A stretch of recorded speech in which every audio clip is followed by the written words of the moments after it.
यही माजन बेलौजी में रिकॉर्डिंग अनिल आशियाना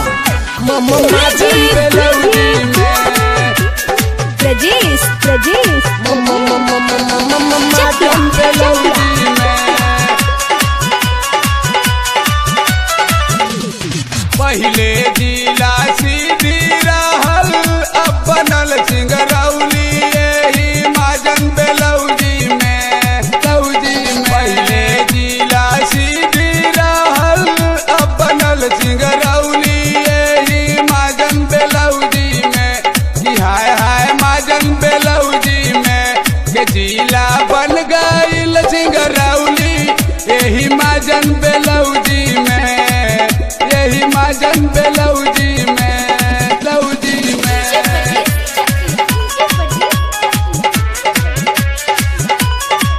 माजन बेलौजी में प्रजेश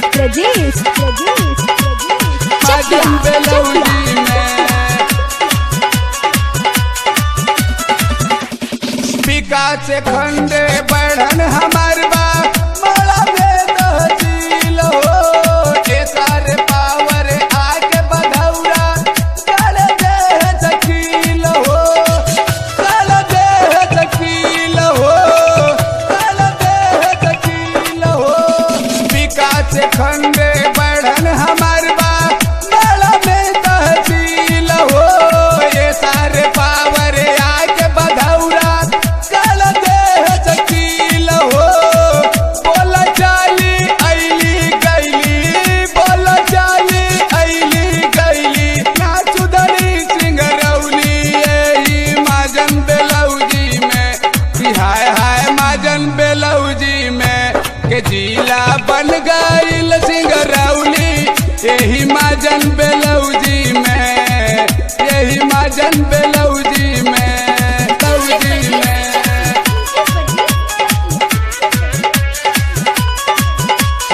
माजन बेलौजी में प्रजेश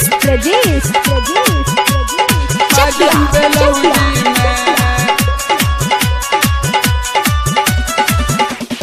संतोष सुन ल नाम हमार बा गवाया सुन ल रैला हो ओइता हमारा मिला नया लागा सुन ल हमारा भैया हो सुन ल हमारा भैया हो सुन ल हमारा भैया हो संतोष सुन ल नाम हमार बा गवाया सुन ल रैला हो ओइता हमारा मिला नया लागा सुन ल हमारा भैया हो पर्वत पहाड़े निकाय लागा जंगल झाड़ी निकाय लागा मन बाबा कोई लारी यही माजन बेलौजी में कि हाय हाय माजन बेलौजी में के जिला बन गईल सिंगरौली यही माजन बेलौजी में यही माजन बेलौजी